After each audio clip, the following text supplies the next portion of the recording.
Det ved jeg ikke. Hvad er meget, hvad jeg kommer an på, hvad du sammenligner med, okay. Materiel, alles.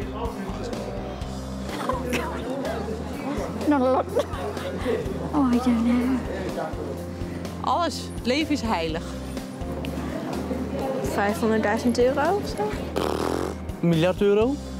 There is no money. There's no value. Money. There's no value. There's no monetary values on life. Can't put a price on me. I don't know what to say, yeah. Mine would be worth about 10p, to be fair. No. Yeah. Silly. I'm being serious. Alt. Alt er livet der. It's a bit of a crazy question, really, isn't it? What's it worth to you? What do you think? It's worth a little less than my child's life and my wife's. Well, how much is life worth? Maybe Jörg Zöllner knows. He's a health economist who teaches at the Hamburg University of Applied Sciences. Well, to me personally, my own life would be worth as much as I could afford to pay for it. I would spend my entire savings on being able to save my own life. As a member of society, I would probably argue it needs to be reasonable. Hang on a second. How can life be worth everything, yet at the same time also have a value that's reasonable? Take public sector decisions such as building or not building a traffic light at a crossroads. We know that a crossroads with a traffic light will have less accidents and less fatalities than one without. So implicitly, we're placing a value on life. And by the same token, in healthcare, by making decisions to reimburse or not to reimburse a given drug or treatment, we're implicitly placing a value on life. So, just like politicians need to decide if new traffic lights are worth the money, they also have to decide on how to use limited amounts of healthcare resources. So maybe our first question should be what we want to achieve with those resources. Quality of life is the main, indeed the only reason we're treating patients. In other words, to improve the quality of life of that individual. This is Leslie Findlay, a well-known movement disorder specialist who's also published several papers on health economics. I think quality of life, particularly health-related quality of life, is not often considered when considering economic models, because it is a difficult concept to measure, and because I don't think it has a cost implication, certainly in the minds of those who are providing funds. Take Parkinson's disease. It's the second most common neurological disorder, impacting more than 1.2 million people in Europe alone. In its early stages, treating the disease is relatively inexpensive. However, as it progresses, so does the cost. And in fact, for some patients, the high cost will even prevent them from receiving an optimal treatment. We spent some time with Becky, Antonio, and Sten to learn firsthand about their quality of life. When I was diagnosed, I was sat down with my husband facing the neurologist. And when he said, "You've got Parkinson's," there was silence in the room. I think I just burst into tears at that point. It didn't really sink in. I didn't went out of the house. I stayed most of the time in. And when I've got lucky, I could get out 10 minutes or 15 minutes. And then I have to worry about how to get home again. Så bliver hjemme, så springer man over alle de der gode ting.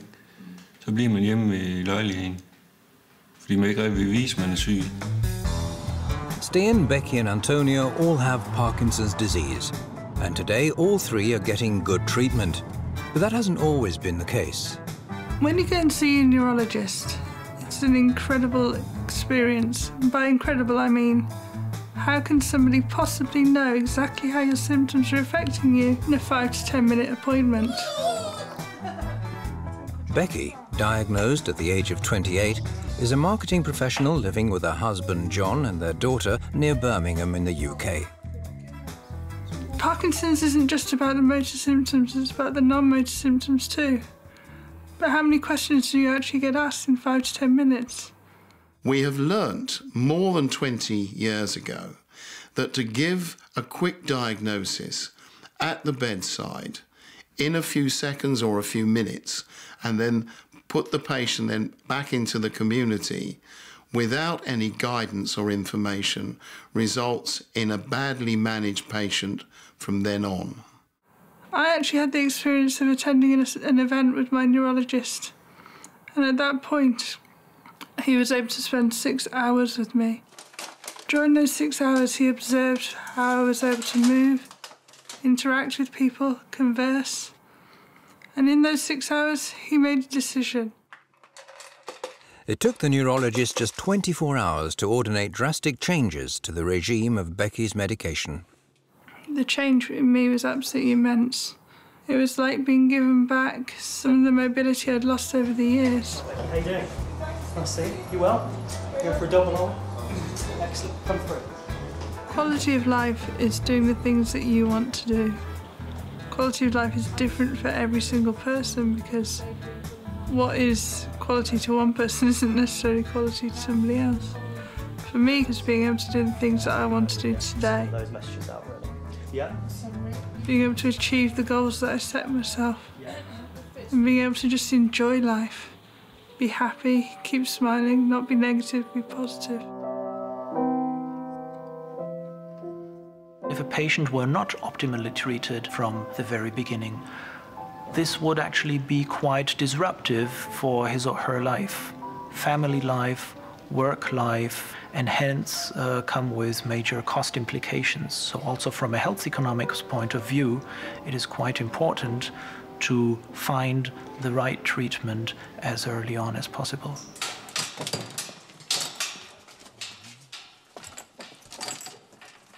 Jeg fik konstateret Parkinson som 42-årig.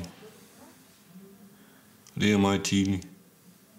Stian, a retired sports coach, lives together with Ulla on Denmark's North Sea coast. Having had many treatment issues in the past, he was selected for deep brain stimulation, a surgical brain procedure. Jeg har fået boret 2 elektroder ned i hjernen. Det man kan se sådan nogle horn, jeg har her, så går der en ledning ned her til den batteri der. Den sender så impulser til min hjerne, så jeg kan leve et nogenlunde normalt liv.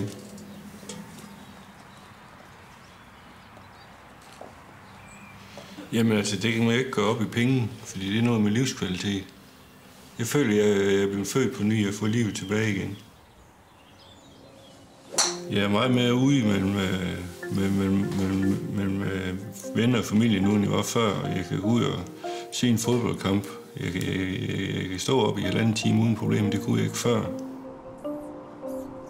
Jeg cykler, jeg kører bil, og jeg har fået et godt forhold til Ulla og et godt forhold til min søn.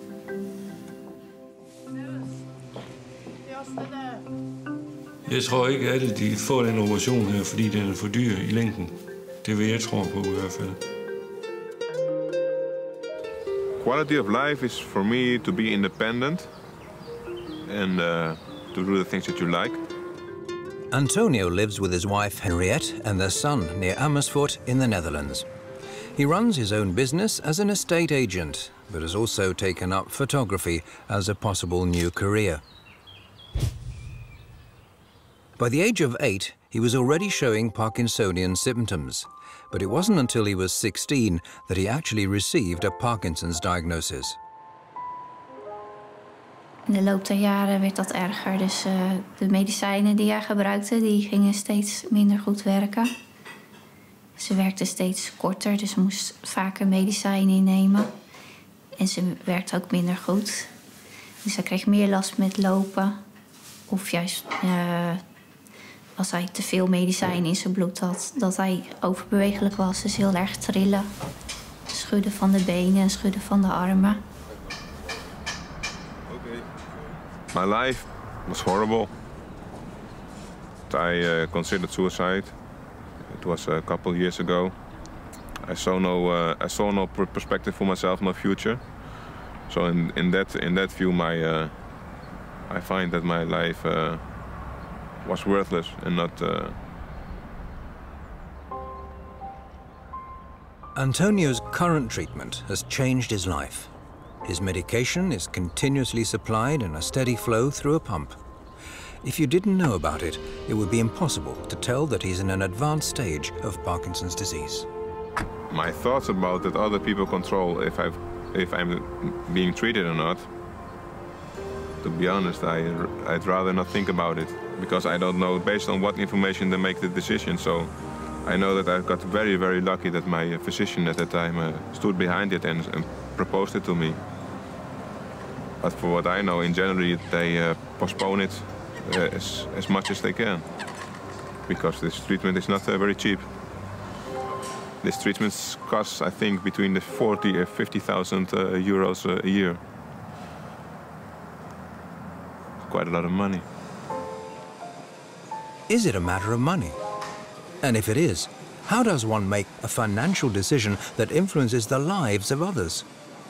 Well, Parkinson's disease is a challenging example to look at because its treatments may improve the quality of life of the patient, but also, either directly or indirectly, the length of life, for example, by avoiding stumbling and falling over.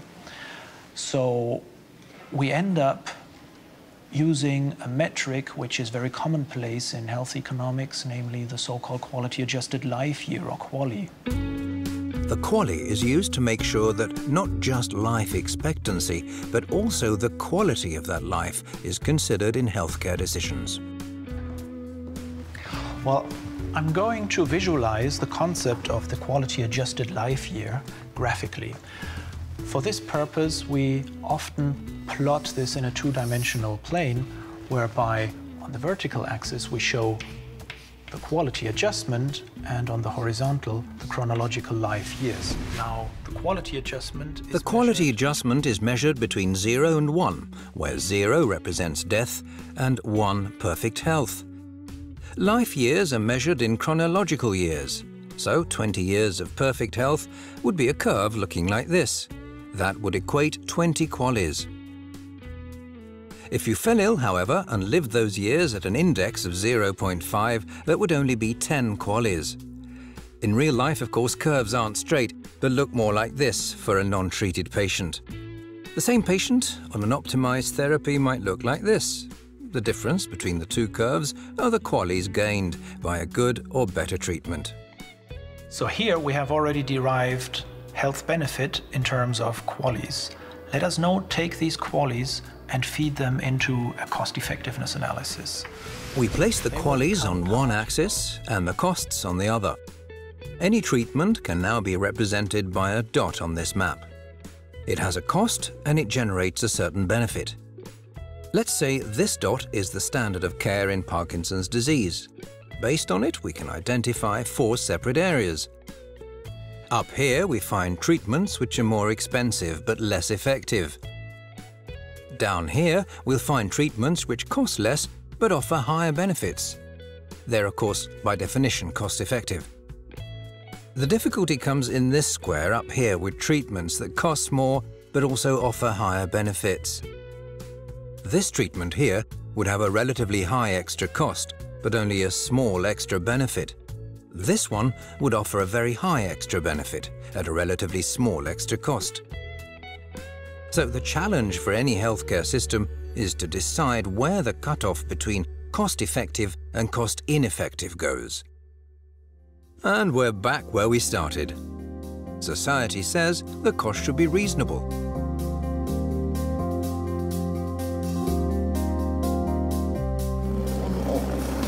Ongrijpbaar bedrag, zo groot dat ik het niet voor kan stellen. 3 miljoen. Everything we own. Yeah, everything I own. Everything I owned. Yeah. Nou, het valt niet echt geld uit te drukken. Rigtig mange, det ved jeg ikke. Rigtig mange. Alles, was ich finanziell, wenn ich das könnte, würde ich das alles so regeln, dass ich wieder gesund werde. It depends what you're going to do with the extra year. If you're just going to have another extra regular year, then it's not worth much, really. I'd give anything, to be honest. Every penny I had. Das Leben ist unbezahlbar, egal in welcher Währung man das jetzt versucht. Und deshalb kann man das nicht in irgendwelche Gegenwerte aufwiegen. Yeah, right. If I could pay for it, I would. The other alternative's not very good, is it?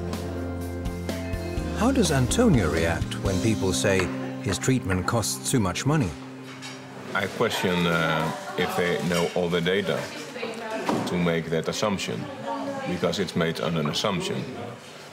Let me clarify that with some calculations. In the old situation with the pills cost 5,000, physicians cost another 5,000, so you can say the medical costs directly are 10,000 a year. Then I have welfare of 15,000 a year. Added up, total costs of 25. Now let's remember that figure.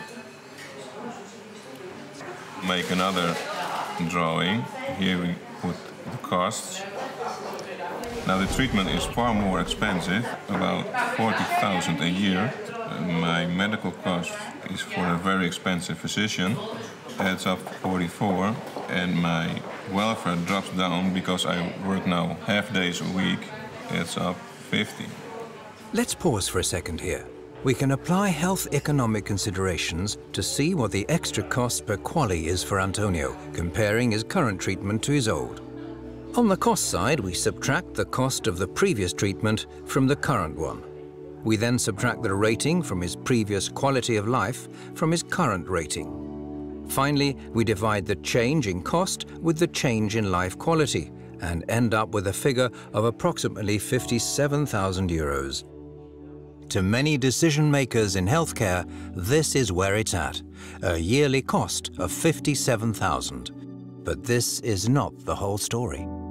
So you might say the costs are more, it's correct, but now I generate my own income and I have to pay taxes. So my income tax would be this year 26. My sale taxes would be 27,000. We add it up and it makes a total of 53. So I made profit of 3,000. Now if you look at this situation, I was sitting at home in a wheelchair doing nothing, being sick, and I cost society 25,000, but now I can provide my own income. Plus, I don't cost society money, I give society money, 3,000. And I can do the things I like. Understanding the full extent of health economic consequences makes the big picture even bigger, because quality of life goes beyond the patient. I try to help Becky with washing and ironing and housework and looking after Molly and possibly a bit of gardening now and again. I do as much as I possibly can. The cost for the individual can be calculated in many ways. It is the cost of the work of the spouse or carer who has to provide time for supporting that individual. There is also the cost, which is not borne usually by the individual, of paying for a carer to undertake that work. And if this is done at professional rates, this cost for somebody with advanced Parkinson's disease can be enormous. Toen het op zijn ergst was, zat hij in een rolstoel. Ik moest echt hem volledig verzorgen. Ik werkte toen part-time. Dus in de gedeelte van de dag was ik buiten de deur aan het werk. En de andere gedeelte van de dag was ik thuis bij hem om hem te verzorgen. As time goes on, I think there will be more of an impact on my life. I will be sort of expected to do more, to help out more. And I think it will put a lot of pressure on myself. You don't just treat the patient, you also indirectly treat his or her spouse and people around the patient.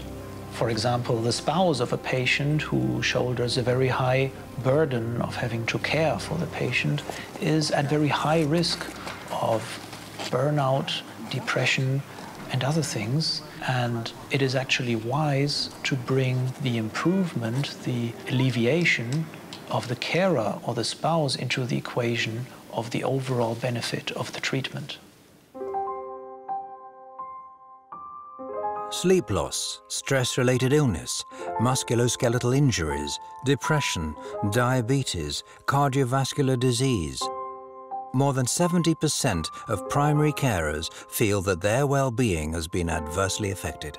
Yes, she's got the disease, but in some respects, I think I've got the disease as well, because it does drag me down sometimes. It does make me upset sometimes. So I sort of feel I have PD as well in some respects, not physically, but mentally. I think you do feel sometimes that you've been robbed of some of the things that you wanted to do and haven't had a chance to do. But I think when you've got problems like this, as we have with Becky, then it's up to each and every one to do what you can.